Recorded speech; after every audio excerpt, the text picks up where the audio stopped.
Hello again, this is Alex from phpacademy.org producing this video for the New Boston.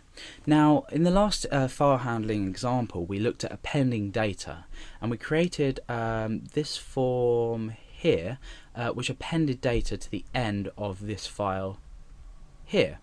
And so far we've appended 4 names. Now, what happens if we want to read in this data? I want to read in each name and display them to the user. And what we're going to do is we're going to create this inside this process here. So when they submit a new name, it just reproduces a list of the current names.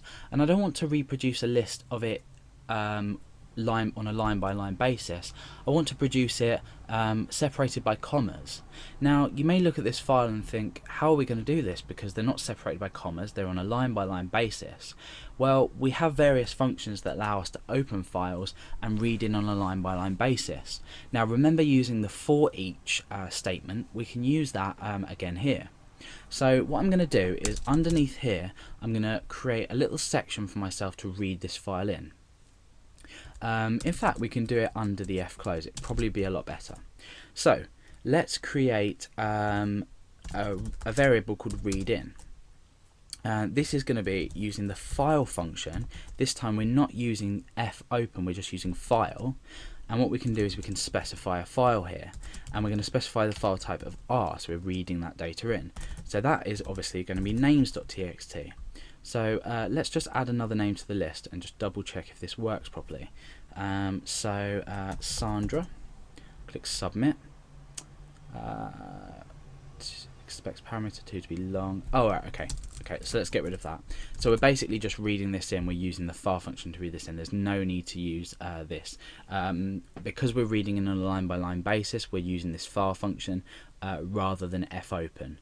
So for now, just stick to this file function, and we're going to read it in that way. So let's refresh that. Actually, that will have written. So let's just check back on that. Okay, yes, we've got Sandra added to the end of the list. So our goal is to read the file in, which we've done. Now what we want to do is use for each. Okay, and we want to say read in as name. Okay, so or F name we'll call it, because it's the name within the file. So now what we can do with standard notation with the for each, we can echo out this F name each time, and then what we can do is we can append a comma onto the end of it. So the process goes, we start a variable called readIn. We use the file function to read in this names.txt file.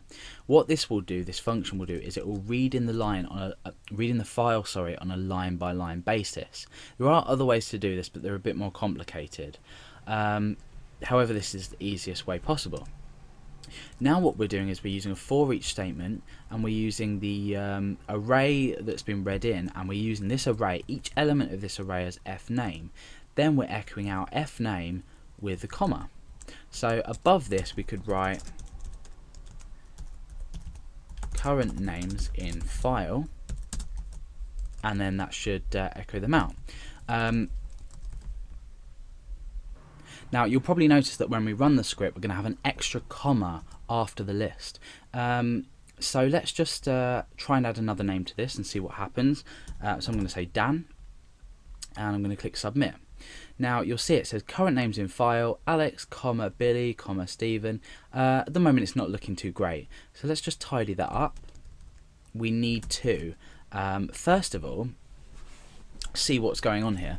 Now Alex has a space after it, as does Billy, as does every other name in the list, and we can use a function called trim to trim this down, and this removes white space from the start and the end of our name, as well as any other special characters.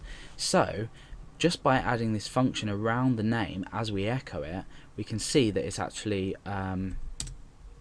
if we add another name in, let's say Josh, submit, you can see that it's removed that white space. Now what we can do is we can just get rid of or add a space in after that. We'll add another name in, let's say Dale, Okay, so now you can see that it's displaying properly. Now what we need to do is we need to analyse this problem that we've got with a comma at the end here. So as well as reading a file in this tutorial, we want to actually read it in properly and display things properly. So we need a way of counting all the elements in this text file. And we can do that with the count function. So I'm going to create a new variable here called readIn count, and that's going to equal count, the function count, and we're going to input the readIn array, which is created from this here. So we're counting the values in the array. Now what we can do is get rid of this, and we can start an if statement here. Now I'm going to say if count doesn't equal readIn count, and we're going to say echo comma and then a space afterwards. So what's happening here, we're counting the elements in the array, and each element in the array is a name, so we're counting the names essentially. Let's just declare this count variable up here as 0. Okay, so if count, which is this here, doesn't equal readIn count, then echo that. Then we need to count plus plus at the end, so we're incrementing this count value each time. This will be 0, 1, 2, 3, all the way up to the amount of names that are in the list. Then when we reach the last one, it's not going to show the comma.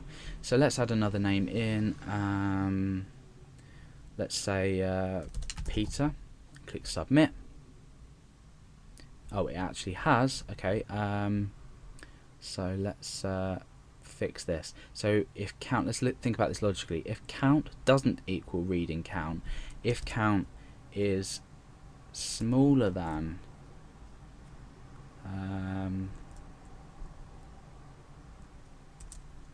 or greater than, yeah, it'll be smaller than. So if count is smaller than readIn count, let's add another name to the list. We'll just do Daniel this time, and click submit. Oh dear. Okay. Count